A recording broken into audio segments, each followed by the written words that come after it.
I will now discuss how to monitor patients receiving vancomycin therapy. It's very important that you review the next several slides and have an understanding of goal trough levels and peak levels for vancomycin prior to class on Monday. Vancomycin therapy is typically monitored with the use of serum vancomycin levels. It's important to have an understanding of the different types of levels that can be obtained.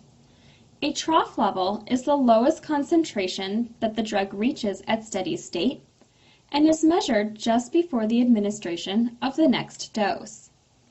The term trough level is synonymous with minimum steady state concentration and abbreviated CSS-min. The peak level is the highest concentration that a drug reaches at steady state and is measured just after the administration of a dose. The term peak level is synonymous with maximum steady state concentration, or the abbreviation CSS-max.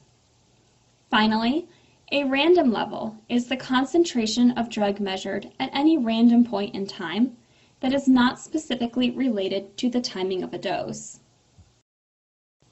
Although the best indicator of vancomycin's efficacy is the AUC to MIC ratio, it isn't practical, or in some cases possible, to measure the AUC in clinical practice. Because of this, a trough level is typically used as a surrogate.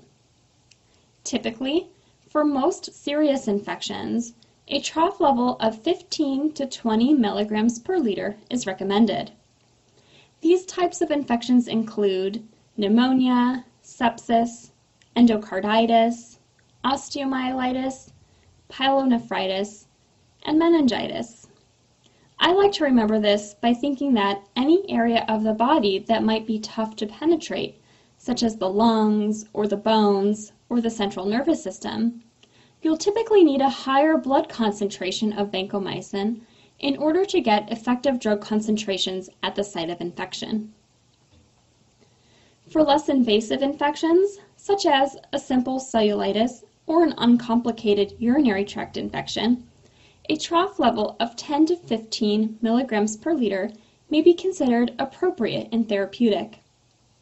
What you need to remember is that a trough level less than 10 is never okay. Levels less than 10 milligrams per liter have been associated with the development of resistance to vancomycin.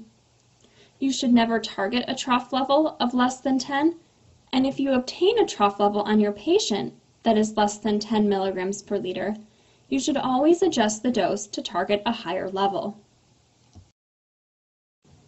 So when would you want to obtain a trough level?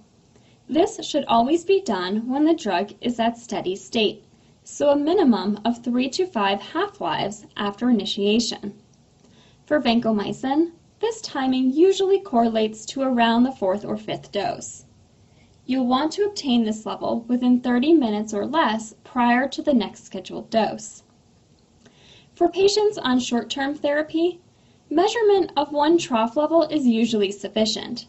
However, if the patient is to remain on extended therapy for more than 1 week, it is recommended to obtain a weekly level.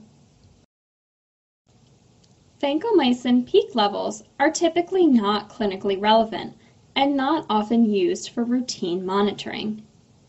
You do need to be familiar with what would be considered a normal or reasonable peak level, because you will need to target this value in your pharmacokinetic calculations.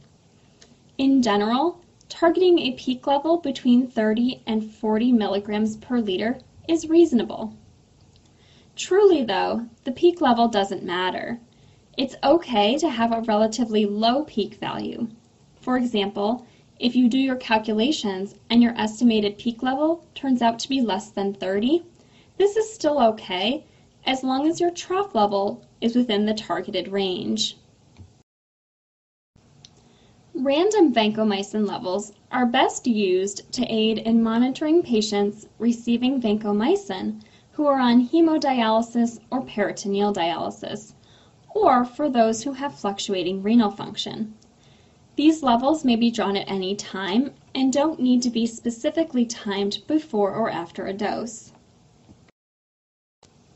Besides vancomycin levels, what else should be monitored while the patient is receiving vancomycin therapy?